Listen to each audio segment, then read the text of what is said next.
আসদিকাই ইলাইকুম video জাদিদুন। বন্ধুগণ, চলে আসলাম নতুন ভিডিওতে। আজ তিন ধরনের রেসিপি তৈরি করবো।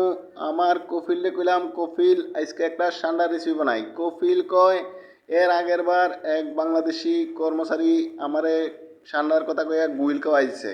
আমি কইলাম কফিল আমার কাছে খুব অর্গানিক এবং দেশি সান্ডা আছে, যেটা খাইলে আপনার শরীরের শক্তি আজীবনের জন্য থামে যাইব। মানে আপনি যৌবন বয়সে যেমন ছিলেন বৃদ্ধ বয়সেও তেমনই থাকবেন। কফিল কয় তোরা সব শালার বাটপার, এর আগের বার আমার ঠান্ডার কথা কয়ে গুইল খাওয়াই দিছে। আমি বললাম কফিল আমার কাছে একবারে পিওর অর্গানিক দেশি একেবারে মুরগির মাংস গরুর মাংস এগুলা খায়া বড় হয়েছে এরকম সান্ডা আছে। কফিল কয় তোরা বাংলাদেশি সব শালা বাটপার, কয় তোরা আমারে সান্ডা না খাওয়ায় তোগো দেশের ক্রিকেট টিমের প্লেয়াররা খাওয়া। এরা 24 বছর ধরে ক্রিকেট খেলার পরে আমিরাতের সাথে আরে ওদেরকে তুই সান্ডা খাওয়া আর আমারে চিকেনের রেসিপি বানায় দে। আমি কইলাম কফিল আপনি আমার যেহেতু বিশ্বাস করলেন না, আচ্ছা ঠিক আছে, আপনার কথা মতো আমি মুরগির দুই ধরনের রেসিপি তৈরি করতেছি। আপনার আগে একটা ম্যাঙ্গো জুস বানায় খাওয়াই, আপনার ম্যাঙ্গো জুসটা খায়া একটু মাথাটা ঠান্ডা করেন। তো ম্যাঙ্গো জুসের জন্য আমরা বাজার থেকে প্রথমে দুইটা আম কিনে আনছি। এই আমগুলা সুন্দর করে ইউটিউব পদ্ধতিতে কাটতে হইব, দেশি পদ্ধতিতে কাটলে কিন্তু জুস মজা হইতো না। তো ইউটিউব পদ্ধতিতে কাটার পরে এগুলা সুন্দর করে দিয়ে দিলাম এবং এর মধ্যে 2 চামচ চিনি এবং কিছু পরিমাণ দুধ দিয়ে এটা সুন্দর করে ব্লেন্ড করে এই যে দুইটা কাপের মধ্যে সাজায় নিলেই তৈরি হয়ে যাব আমাদের ম্যাঙ্গো জুস রেসিপি। তো এখানে 2 গ্লাস কেন, আমার কপিলে কইলেও তুইও 1 গ্লাস খা, তুই খালি আমারে বানাই দিলে হইতো না, তুইও 1 গ্লাস খা, খায়া ঠান্ডা মাথায় আমারে দুইটা চিকেন রেসিপি বানায় খাওয়া। তো ম্যাঙ্গো জুসটা খায়া আমরা চলে গেলাম নেক্সট রেসিপি, যেটা আছে আমাদের আজকের দ্বিতীয় রেসিপি চিকেন ফিঙ্গার রেসিপি। তো চিকেন ফিঙ্গার রেসিপির জন্য বাজার থেকে একটা মুরগি কিনে আনতে হইব এবং মুরগিগুলার যে ব্রেস্ট পিস আছে এগুলা সুন্দর করে আঙ্গুলের মতো লম্বা লম্বা করে কাটিয়ে নিতে হইব এবং এরপরে এটার মধ্যে দিয়ে দিতে হইব, যেহেতু আমরা মেরিনেট করবো এই জন্য প্রথমে দিয়ে দিতে হবো লেবুর রস, এরপরে দিয়ে দেবো আদা বাটা, রসুন বাটা, হলুদ গুঁড়া, মরিচ গুঁড়া এবং কিছু পরিমাণ দুধ এবং হালকা একটু সরিষার তেল। এগুলা সবগুলা হাতে একেবারে মিক্সড করে নিতে হইব। মিক্সড করে এটা মিনিমাম 2 ঘন্টার জন্য রাখি দিতে হইব, যাতে এটার মধ্যে সুন্দর করে মশলাপাতি যা আছে সব ঢুকে যায়।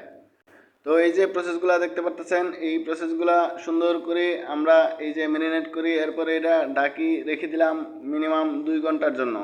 2 ঘন্টা পরে এগুলা সুন্দর করে ভেজে নিলেই তৈরি হয়ে যাবো আমাদের চিকেন ফিঙ্গার রেসিপি। এবং এরপরে আমরা চলে গেলাম আমাদের যে আজকে 3 নম্বর যে রেসিপি আছে সেই রেসিপি হলো আলু দিয়ে মুরগির পাতলা ঝোল। তো এর জন্য প্রথমে একটা কড়াই নিয়ে নিতে হবে, কড়াইয়ে পর্যাপ্ত পরিমাণ তেল দিয়ে দিতে হবে এবং তেলটা গরম হওয়া পর্যন্ত অপেক্ষা করতে হবে এবং তারপর এটার মধ্যে দিয়ে দিতে হবে কিছু পরিমাণ লং, এলাচ, দারচিনি, আদা বাটা। এটা কিছুক্ষণ ভাজার পরে দিয়ে দিতে হবে আমাদের বাকি যে ইনগ্রিডিয়েন্ট আছে তরকারি রান্নার অন্যতম যে অনুষঙ্গ, সেটা হচ্ছে পেঁয়াজ দিয়ে দিতে হবে। তো এই যে আদা বাটা এবং বাকি যে ইনগ্রিডিয়েন্টগুলো দিলাম এগুলো একটু নাড়াচাড়ি দেওয়ার পরে এর মধ্যে দিয়ে দিতে হইব পেঁয়াজগুলো কিছুক্ষণ ভাজার পরে আমাদের নেক্সট যে ইনগ্রিডিয়েন্টগুলো আছে সেগুলো আস্তে আস্তে করে দিয়ে দিতে হইব। সেগুলা কি কি, হলুদের গুঁড়া, মরিচের গুঁড়া এবং মুরগির মাংসের মশলা। এই যে পেঁয়াজগুলো দিয়ে দিলাম এবং কিছুক্ষণ ওয়েট করতেছি যাতে এগুলা সুন্দর করে ভাজা হয়ে যায়।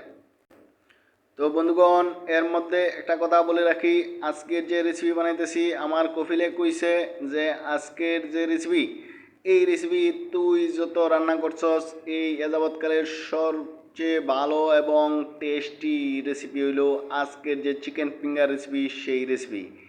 তো এই জন্য কইলাম যে কফিল আপনি যেহেতু আজকে আমার রান্না খায়া আপনি সন্তুষ্ট হয়েছেন, তাইলে আমি আপনার জন্য একটা সান্ডা রেসিপি নেক্সট ভিডিওতে করতেই চাই। কয় না, তুই কোনো সান্ডা মান্ডার কথা আমারে কইস না, আমি সান্ডা একবার খায়া আমি বুঝছি আমারে গুইল খাওয়াই দিছে, এখন আর আমি এগুলোতে নাই। আমারে তুই চিকেন, বিফ, হাঁস, মুরগি, গরু, ছাগল, আন্ডা এগুলো রান্না করে খাওয়াইবি, পারলে শুটকি রান্না করে খাওয়াইস, কিন্তু সান্ডার নাম আর লবি না। সান্ডার নাম লইলে তোর টিকিট কিন্তু আমি রেডি করে রাখবো। আমি কইলাম আচ্ছা কফিল ঠিক আছে, আপনি যেমনি কইবেন এমনি হইব, কিন্তু আমার চাকরিটা যাতে ঠিক থাকে। আমি যদি এনে চাকরি না করতারি বা দেশে আমার যে বউ পোলাপান আছে এটি কিন্তু না খায় মরবো। আচ্ছা যাই হোক, এর মধ্যে দেখতে পারতেছেন আমাদের যে প্রসেসগুলো সুন্দর করে দিয়ে দিলাম এবং মাংসটা কিছুক্ষণ দেওয়ার আগে এটা মশলাটা কষায় নিতে হবে। এখানে বাকি যে ইনগ্রিডিয়েন্টগুলো আছে এগুলো আস্তে আস্তে দিতেছি। মুরগির মাংসের মশলা 1 কেজি মুরগির মাংসের মধ্যে 1 প্যাকেট মশলা দেওয়া লাগে। যেহেতু আমরা আগেও এটা ব্যবহার করছি, এই জন্য আজকের যে মুরগির মাংসগুলো আছে এটার জন্য সবটা মশলা দিয়ে দিলাম। এবং এটা এই যে সুন্দর করে মিক্স করে দিয়ে হালকা একটু পানি দিয়ে দিতে হবে, যাতে মশলাটা কষায়া যায়। মশলাটা কষায় যাওয়ার পরে এটার জন্য অপেক্ষা করতে হবে যাতে সুন্দর করে কষায় যায়, এবং এর মধ্যে এরপরে দিয়ে দিতে হবে মুরগির মাংসের মশলা। আচ্ছা, এর ফাঁকে আরেকটা কথা বলে রাখি, বাংলাদেশ ক্রিকেট দলের এখন যে অবস্থা, তাতে আপনাদের কি মনে হয়? এই ক্রিকেট দলটা কি সান্ডা খাওয়াইলে কি চেঞ্জ হওয়ার সম্ভাবনা আছে, নাকি সান্ডা খাওয়ান, গরু খাওয়ান, কুত্তা খাওয়ান, বাঘ খাওয়ান, বিলাই খাওয়ান, যাই খাওয়ান, এদের কোনো পরিবর্তন হওয়ার কোনো সম্ভাবনাই নাই? আপনারা আপনাদের মতামত কমেন্ট করে জানাইবেন। আচ্ছা, এরপরে এই যে রেসিপিগুলো দেখতে পারতেছেন, আমি যেভাবে দিতেছি এইভাবে দিতে হবে। যদি একটু আগে পিছে দেন তাহলে কিন্তু তরকারি হওয়া দিত না, পরে এই শেপরে গালিগালাজ করলে লাভ নাই।